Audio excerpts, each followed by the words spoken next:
Hi everyone, ನಮಸ್ತೆ. ನಾನು ಗಂಗಾ. ನನ್ನ ಚಾನಲ್ ನಮಸ್ತೆ ಮಾಮ್ಸ್ಗೆ ಸ್ವಾಗತ ಎಲ್ರಿಗೂ. ಈ ವಿಡಿಯೋದಾಗ ಸಾರಿ ಶಾಪಿಂಗ್ ಹಾಗೂ ಒಂದೆರಡು ಫಾಸ್ಟಿಂಗ್ ರೆಸಿಪೀಸ್ನ ಶೇರ್ ಮಾಡ್ತೀನಿ. ಸೊ ವಿಡಿಯೋನ ಕೊನೆವರೆಗೂ ಮಿಸ್ ಮಾಡಿದೆ ನೋಡಿ. ವರಮಹಾಲಕ್ಷ್ಮಿ ಹಬ್ಬಕ್ಕೆ ಸೀರೆ ತಗೊಳ್ಳೋಣ ಅಂತ ಮೈಸೂರು ರೋಡಲ್ಲೇ ಇರೋ ಈ ಪೋತಿಸ್ ಬ್ರಾಂಚಿಗೆ ಹೋಗಿದ್ದೆ. ಮತ್ತು ಮಕ್ಕಳಿಗೂ ಡ್ರೆಸ್ ತಗೊಳ್ಳೋದಿತ್ತು. ಸೊ ಹಾಗಾಗಿ ಅಲ್ಲಿ ಒಂದೇ ಕಡೆ ಎಲ್ಲರಿಗೂ ಸಿಗುತ್ತಂತ ಹೋಗಿದ್ದೆ. ಬಟ್ ಕಿಡ್ಸ್ ವೇರು ಅಷ್ಟೊಂದಾಗಿ ಇಷ್ಟ ಆಗಲಿಲ್ಲ ನನಗೆ. ಬಿಕಾಸ್ ರೇಟಿನ ತಕ್ಕಂಗೆ ಕ್ವಾಲಿಟಿ ಇರಲಿಲ್ಲ ಅಂತ ಅನ್ನಿಸ್ತಿತ್ತು. ಬಟ್ ಸೀರೆ ಏನು ಹಾಗಿರಲಿಲ್ಲ. ಸೀರೆಯಲ್ಲೇ ಬಹಳಷ್ಟು varieties collections plus price range ಪ್ರಕಾರ ಸೀರೆ ಕಲೆಕ್ಷನ್ಸ್ ಇದ್ವು. ಆಮೇಲೆ ಟ್ರೆಂಡಿಂಗಲ್ಲಿರೋ ಡಿಸೈನ್ಸಲ್ಲಿ ಸ್ಯಾರೀಸ್ನು ಬಹಳಷ್ಟು ಇದ್ದವು. ಸೊ ಚಾಯ್ಸ್ ಮಾಡೋದು ಬಹಳನೇ ಈಸಿ ಆಗಿತ್ತು. ಸ್ಯಾರಿ ಸೆಲೆಕ್ಷನ್ ಅಂತೂ ವೆರೈಟೀಸ್ ಜಾಸ್ತಿ ಇದ್ದರೆ ಸೆಲೆಕ್ಷನ್ ಮಾಡೋದು ಈಸಿ ಅಂದರೆ ಟೈಮ್ ಕನ್ಸ್ಯೂಮಿಂಗ್. ಬಟ್ ತೊಗೊಳಕ್ಕೆ ಚಾಯ್ಸಸ್ ಬಹಳನೇ ಸಿಗ್ತವೆ. ಸೊ ಅದೇ ರೀತಿ ಸಾರಿಯಲ್ಲಿ ಬಹಳ ಕಲೆಕ್ಷನ್ಸ್ ಬಹಳ ವೆರೈಟೀಸ್ ಇರೋದ್ರಿಂದ ಮತ್ತು ನಮ್ಮ ಪ್ರೈಸ್ ರೇಂಜ್ ಪ್ರಕಾರ ತೊಗೊಳ್ಳೋವಂಥ ಒಂದು ಸಪ್ರೇಟ್ ಸೆಕ್ಷನ್ ಇರೋದ್ರಿಂದ ಬಹಳನೇ ಈಸಿ ಆಯಿತು. ಅದಾದ ನಂತರ ಮಕ್ಕಳಿಗೆ ಶಾಪ್ ಮಾಡೋಕ್ಕೆ ಕಿಡ್ಸ್ ವೇರ್ ಕಲೆಕ್ಷನ್ದ ಸೆಕ್ಷನ್ಗೆ ಹೋದ್ವಿ. ಅಲ್ಲಿ ಟಾಯ್ಸ್ ಕೂಡ ಇಟ್ಟಿದ್ರು. ಮತ್ತು ಅಲ್ಲೂ ಕೂಡ ಬಹಳಷ್ಟು ಬೇರೆ ಬೇರೆ ಸಾರಿ ಲೆಹೆಂಗಾಸ್ ಎಲ್ಲ ಇದ್ವು. ಪ್ರತಿಯೊಂದು ಫ್ಲೋರಲ್ಲಿ ಒಂದೊಂದು ಸೆಕ್ಷನ್ ಮಾಡಿದ್ದಾರೆ. ಲೈಕ್ ಇದು 3rd ಫ್ಲೋರಲ್ಲಿ ಕಿಡ್ಸ್ ವೇರು, 2nd ಫ್ಲೋರಲ್ಲಿ ಮೆನ್ಸ್ ವೇರು, ಆ ಥರ ಎಲ್ಲ ಇತ್ತು. ಸೊ ಕಿಡ್ಸ್ ವೇರಲ್ಲಿ ನೀವು ನೋಡ್ಬೋದು ಕೆಲವೊಂದಿಷ್ಟು ಕಲೆಕ್ಷನ್ಸ್ ತೋರಿಸ್ತಿದ್ದೀನಿ. ಪಾರ್ಟಿ ವೇರ್ ಕಲೆಕ್ಷನ್ಸ್, ಬಾಯ್ಸ್, ಆಮೇಲೆ ಕ್ಯಾಶುವಲ್ ವೇರ್ ಇತ್ತು. ಆಮೇಲೆ ಹುಡುಗಿಯರ್ದು ಅಷ್ಟೇ party wear, casual, traditional wear ಎಲ್ಲ ಥರದ ವೆರೈಟೀಸ್ ಇದ್ವು. ನಾ ಹೋದಾಗ ಆಷಾಢ ಆಫರ್ ನಡೀತಿತ್ತು. ಸೊ ಹಾಗಾಗಿ ಕೆಲವೊಂದಿಷ್ಟಕ್ಕೆ ಆಫರ್ನು ಅಪ್ಲೈ ಆಯಿತು. ಬಟ್ ಎನಿವೇಸ್ ಸೀರೆ ಇಷ್ಟ ಆಗಿತ್ತಲ್ಲ, ಸೀರೆ ಒಂದು ಪರ್ಚೇಸ್ ಮಾಡಿದೆ. ಆ್ಯಂಡ್ ನೆಕ್ಸ್ಟ್ ಇವಾಗ ಒಂದೆರಡು ಫಾಸ್ಟಿಂಗ್ ರೆಸಿಪೀಸ್ನ ತೋರಿಸ್ಬೇಕು ಅಂದ್ಕೊಂಡಿದ್ದೀನಿ. ಯಾಕಂದರೆ ಇವಾಗ ಶ್ರಾವಣ ತಿಂಗಳಾಗಿರೋದ್ರಿಂದ ಈ ತಿಂಗಳಲ್ಲಿ ಭಾಳಷ್ಟು ಜನ ಫಾಸ್ಟಿಂಗ್ ಮಾಡ್ತಾರೆ. ಲೈಕ್ ಶ್ರಾವಣ ಸೋಮವಾರ ಅಥವಾ ಶುಕ್ರವಾರ ಫಾಸ್ಟ್ ಎಲ್ಲ ಮಾಡ್ತಿರ್ತೀವಿ ಕಾಮನ್ ಆಗಿ. ಅದೇ ರೀತಿ ನಾನು ಕೂಡ ಮಾಡ್ತೀನಿ. ಹಾಗಾಗಿ ಒಂದು ಕಾಮನ್ ಫಾಸ್ಟಿಂಗ್ ರೆಸಿಪಿ ಆಗಿರೋ ಸಾಬುದಾನಿ ಖಿಚಡಿ ಹೇಗೆ ಮಾಡೋದು ಅಂತ ತೋರಿಸ್ತಿದ್ದೀನಿ. ಮತ್ತು ಅದ್ರ ಜೊತೆಗೆ ಸಬ್ಬಕ್ಕಿ ವಡೆ ಹೇಗೆ ಮಾಡಬೇಕು ಅಂತಲೂ ತೋರಿಸ್ತೀನಿ. ಆ್ಯಂಡ್ ಸ್ವೀಟ್ ಪೊಟ್ಯಾಟೊ ಟಿಕ್ಕಿ ಕೂಡ ಮಾಡ್ತಾಯಿದ್ದೀನಿ. ಸ್ವೀಟ್ ಪೊಟ್ಯಾಟೊ ಟಿಕ್ಕಿ ಏನು ಫಾಸ್ಟಿಂಗ್ ರೆಸಿಪಿ ಅಲ್ಲ, ಆದರೆ ಅದನ್ನು ನೀವು ಮಕ್ಕಳಿಗೆ ಅಂತ ಮಾಡಿ ಟಿಫಿನಿಗೆ ಕಟ್ಬೋದು. ಸೊ ಕೊನೆವರೆಗೂ ವಿಡಿಯೋನ ನೋಡಿ, ಹಾಗೆ ನನ್ನ ಚಾನಲ್ನ ತಪ್ಪದೆ ಸಬ್ಸ್ಕ್ರೈಬ್ ಮಾಡ್ಕೊರಿ. ಫಸ್ಟ್ ಇಲ್ಲಿ ಸಬ್ಬಕ್ಕಿ ಖಿಚಡಿ ಮಾಡ್ತಾಯಿದ್ದೀನಿ. ಇದಕ್ಕೆ ಮೊದಲೇ ನಾನು ಒಂದು 2 ತಾಸಿನ ಸಾಬುದಾನಿ ನೆನೆ ಇಟ್ಟಿದ್ದೆ ನೀರಲ್ಲಿ. ಅಂದರೆ ನೀರೆಲ್ಲ ಸೋಕ್ ಮಾಡಿಬಿಟ್ಟು ಸ್ವಲ್ಪನೇ ನೀರು ಹಾಕಿ ಬಿಡಬೇಕು 1-2 ತಾಸು. ಸೊ ಈ ಥರ ಉದುರಾಗಿ ಆಗ್ತದೆ ಸಾಬುದಾನಿ 2 ತಾಸು ಆದಮೇಲೆ.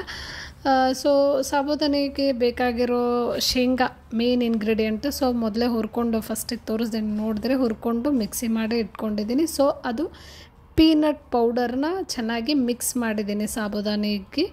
ಅದ್ರ ಜೊತೆಗೆ ಇದಕ್ಕೆ ಬೇಕಾಗಿರೋ ಆಲೂಗಡ್ಡೆ, ಆಮೇಲೆ ಮೆಣಸಿನ್ಕಾಯಿ, ಕೊತ್ತಂಬರಿ ಸೊಪ್ಪು, ಸೊ ಅದನ್ನೆಲ್ಲ ಹೆರ್ಚಿಟ್ಕೊಂಡಿದ್ದೀನಿ. ನೆಕ್ಸ್ಟ್ ಈಗ ಸ್ವಲ್ಪ ಎಣ್ಣೆಯಲ್ಲಿ ಶೇಂಗಾ ಬಿಸಿ ಮಾಡಿಬಿಟ್ಟು, ಸಾಸಿವೆ ಹಾಕೋದಿಲ್ಲ ಫಾಸ್ಟಿಂಗ್ ಅಲ್ಲ, ಸೊ ಜೀರಿಗೆ ಅಷ್ಟೇ, ಸ್ವಲ್ಪ ಜೀರಿಗೆ ಹಾಕ್ತಾ ಇದ್ದೀನಿ. ಆಗೋವರೆಗೂ ಬಿಡಬೇಕು. ಅಂದ್ರೆ ಸಾಬುದಾನಿಯಲ್ಲಿ ಮಧ್ಯದಲ್ಲಿ ಸಿಕ್ಕಾಗ ತಿನ್ನಕ್ಕೆ ಚೆನ್ನಾಗಿ ರುಚಿ ಬರ್ತದೆ.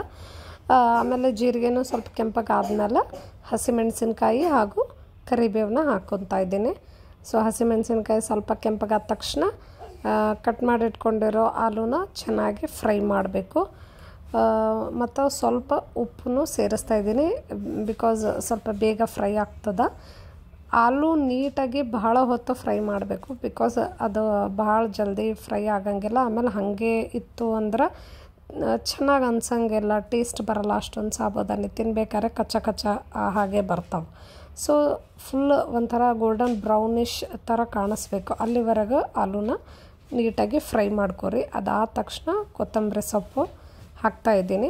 ಅದಾದಮೇಲೆ ಸಾಬುದಾನಿಯಲ್ಲಿ ಆಲ್ರೆಡಿ ಪೀನಟ್ ಪೌಡರ್ ಅಂದರೆ ಶೇಂಗಾ ಪುಡಿ ಕಲಸಿಟ್ಟಿದ್ನಲ್ಲ, ಸೊ ಅದನ್ನು ಇವಾಗ ಒಗ್ಗರಣೆಯಲ್ಲಿ ಹಾಕಿ ಮಿಕ್ಸ್ ಮಾಡ್ತಾಯಿದ್ದೀನಿ. ಆಮೇಲೆ ರುಚಿಗೆ ತಕ್ಕಷ್ಟು ಉಪ್ಪು ಎಲ್ಲ ಸೇರಿಸ್ಕೊತಾ ಇದ್ದೀನಿ. ಇದು ಪೀನಟ್ ಪೌಡರ್ ಮುಂಚೆನೇ ಮಿಕ್ಸ್ ಮಾಡಿ ಇಟ್ಕೊಂಡ್ರೆ ಈಸಿ ಆಗ್ತದೆ ಮಿಕ್ಸ್ ಮಾಡೋಕ್ಕೆ, ಬೇಗ ಅಂಟ್ಕೊಳ್ಳಲ್ಲ, ಚೆನ್ನಾಗಿ ಅರಳ್ಕೊಂಡು ಬರ್ತದೆ ಸಾಬುದಾನಿ. ಈ ಥರ ಉದುರು ಬರ್ತದೆ, ಇಲ್ಲ ಅಂದರೆ ಅಂಟ್ಕೊಂಡು ಬಿಡ್ತದೆ. ಸೊ ಚೆನ್ನಾಗಿ ಉದುರು ಬರಬೇಕಂದ್ರೆ ಫಸ್ಟೇ ಹೊರಗಡೆ ಮಿಕ್ಸ್ ಮಾಡಿಟ್ಕೊಳ್ಳೋದು ಒಳ್ಳೆಯದು. ಸಾಬುದಾನಿ ಫಾಸ್ಟಿಂಗಲ್ಲಿ ಯಾಕೆ ತಿಂತಾರೆ ಅಂದರೆ ಇದರಲ್ಲಿ ಕಾರ್ಬೋಹೈಡ್ರೇಟ್ಸ್ ಚೆನ್ನಾಗಿರ್ತದೆ, ಆಮೇಲೆ ಪ್ರೋಟೀನ್ ರಿಚ್ ಕೂಡ ಹೌದು. ನೀವು ನೋಡಿದ್ರಲ್ಲ ಎಷ್ಟೊಂದು ಶೇಂಗಾ ಎಲ್ಲ ಪುಡಿ ಮಾಡಿ ಹಾಕಿರ್ತೀನಿ. ಸೊ ಇದು ನಿಮಗೆ ಕಾರ್ಬೋಹೈಡ್ರೇಟ್ಸು ಕೊಡ್ತದೆ, ಪ್ರೋಟೀನ್ ಕೊಡ್ತದೆ. ಸೊ ಒಂದು ಇನ್ಸ್ಟಂಟ್ ಎನರ್ಜಿ ಸಿಗ್ತದೆ ಮತ್ತು ಭಾಳ ಹೊತ್ತು ನಿಮ್ಮ ಹೊಟ್ಟೆ ಫುಲ್ಲಾಗಿ ಇಡ್ತದೆ. ಸೊ ಇದು ಫಾಸ್ಟಿಂಗಲ್ಲಿ ಪ್ರಿಫರ್ ಮಾಡ್ತಾರೆ.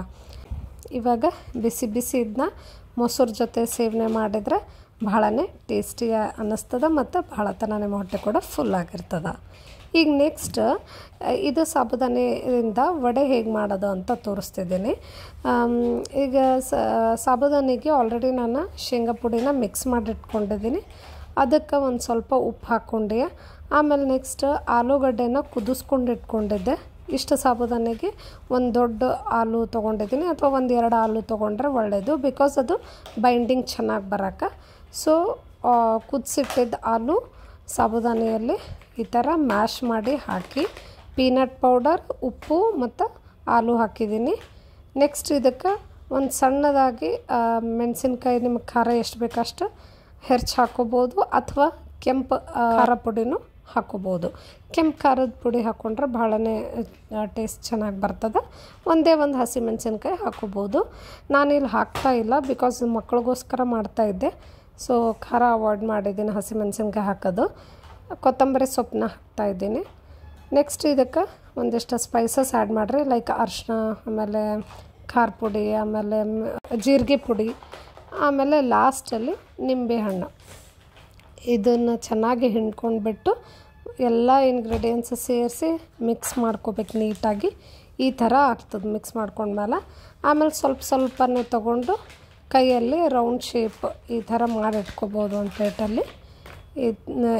ಟಿಕ್ಕಿ ಶೇಪ್ ಕೊಟ್ಟು ನೆಕ್ಸ್ಟ್ ಸ್ವಲ್ಪನೇ ಎಣ್ಣೆ ಹಾಕಿ ಅದರಲ್ಲಿ ಗೋಲ್ಡನ್ ಬ್ರೌನ್ ಆಗೋವರೆಗೂ ನೀಟಾಗಿ ಫ್ರೈ ಮಾಡ್ಕೋಬೇಕು. ಇವಾಗ ಮಾನ್ಸೂನ್ ಅಂದರೆ ಮಳೆಗಾಲ ಇರೋದರಿಂದ ಈ ಥರ ಏನಾದರೂ ಸ್ವಲ್ಪ ಖಾರವಾಗಿ ಕುರುಮ್ ಇರೋದು ತಿನ್ಬೇಕು ಅನ್ನಿಸ್ತದೆ. ನಾ ಮಾಡಿದ್ದು ಅಷ್ಟೊಂದು ಕ್ರಿಸ್ಪಿ ಆಗಿರಲಿಲ್ಲ, ಗೊತ್ತಿಲ್ಲ ಏನು ತಪ್ಪು ಮಾಡಿದ್ದೆ ಅಂತ, ಬಟ್ ಟೇಸ್ಟ್ ಚೆನ್ನಾಗಾಗಿತ್ತು. ನೆಕ್ಸ್ಟ್ ಈಗ ಇಲ್ಲಿ ನೀವು ನೋಡ್ತಿರೋ ಹಾಗೆ ಸ್ವೀಟ್ ಪೊಟ್ಯಾಟೊ ಟಿಕ್ಕಿ ಮಾಡಿದ್ದೀನಿ. ಸ್ವೀಟ್ ಪೊಟ್ಯಾಟೊ ಅಂದರೆ ಗೆಣಸು ಕೂಡ ಫಾಸ್ಟಿಂಗಲ್ಲಿ ಕುದಿಸ್ಕೊಂಡು ತಿಂತಾರೆ. ಸೊ ಹಾಗಾಗಿ ಇಲ್ಲಿ ಕುದಿಸಿಟ್ಟಿರೋ ಗೆಣಸನ್ನ ತೊಗೊಂಡಿದ್ದೀನಿ. ಇದನ್ನೇ ನಾವು ಬೆಲ್ಲ ಹಾಕ್ಕೊಂಡು ತಿನ್ಬೋದು. ಅದರಿಂದ ಫಾಸ್ಟಿಂಗ್ ಮಾಡುವಾಗ ಸ್ವಲ್ಪ ಎನರ್ಜಿ ಇರ್ತದೆ, ಅದನ್ನು ರಿಚ್ ಇನ್ ಕಾರ್ಬೋಹೈಡ್ರೇಟ್ಸ್ ಇರೋದ್ರಿಂದ, ಮತ್ತು ಫೈಬರಲ್ಲಿ ಕೂಡ ರಿಚ್ ಆಗಿರ್ತದೆ. ಬಟ್ ಅದನ್ನು ನಾನು ಮಕ್ಕಳಿಗೆ ಈ ಥರ ಟಿಕ್ಕಿ ಮಾಡೋಕ್ಕೆ ಯೂಸ್ ಮಾಡಿದ್ದೀನಿ. ಸೇಮ್ ಗೆಣಸು ಕುದಿಸಿಟ್ಟಿದ್ದು ಇರ್ತದಲ್ಲ, ಅದಕ್ಕೆ ಸ್ವಲ್ಪ ಗೋಧಿ ಹಿಟ್ಟು ಹಾಕಿ ಸ್ಪೈಸಸ್ ನಿಮಗೆ ಬೇಕಾಗಿರೋದು ಉಪ್ಪು, ಖಾರ, ಅರಿಶಿನ ಎಲ್ಲ ಹಾಕಿಬಿಟ್ಟು ಈ ಥರ ರೌಂಡ್ ಶೇಪ್ ಮಾಡಿಕೊಂಡು ಸ್ವಲ್ಪನೇ ಎಣ್ಣೆ, ನೀವು ನೋಡೋತಿರಲ್ಲ ಎಣ್ಣೆನೇ ಹತ್ತಿಲ್ಲ ಜಾಸ್ತಿ, ಸ್ವಲ್ಪ ಎಣ್ಣೆ ಹಾಕಿ ಈ ಥರ ಫ್ರೈ ಮಾಡ್ಕೋಬೇಕು ನೀಟಾಗಿ. ಎರಡೂ ಕಡೆ ಚೆನ್ನಾಗಿ ಫ್ರೈ ಮಾಡಿದಾಗ ಇದು ನಿಮ್ಮ ಮಕ್ಕಳಿಗೆ ಒಂದು ಇನ್ಸ್ಟಂಟ್ ಎನರ್ಜಿ, ಅದರ ಜೊತೆಗೆ ಒಂದು ನ್ಯೂಟ್ರಿಷಿಯಸ್ ಆದ ಟಿಫಿನ್ ರೆಡಿ. ಇಲ್ಲಿಗೆ ಈ ವಿಡಿಯೋನ ಮುಗಿಸ್ತಾ ಇದ್ದೀನಿ. ನಿಮ್ಗೇನಾದರೂ ಈ ವಿಡಿಯೋ ಇಷ್ಟ ಆದಲ್ಲಿ ಲೈಕ್ ಮಾಡಿರಿ, ಕಮೆಂಟ್ ಮಾಡಿರಿ. ಮತ್ತೆ ಮುಂದಿನ ವಿಡಿಯೋದಲ್ಲಿ ಭೇಟಿಯಾಗೋಣ. ಅಲ್ಲಿವರೆಗೂ ಬಾಯ್.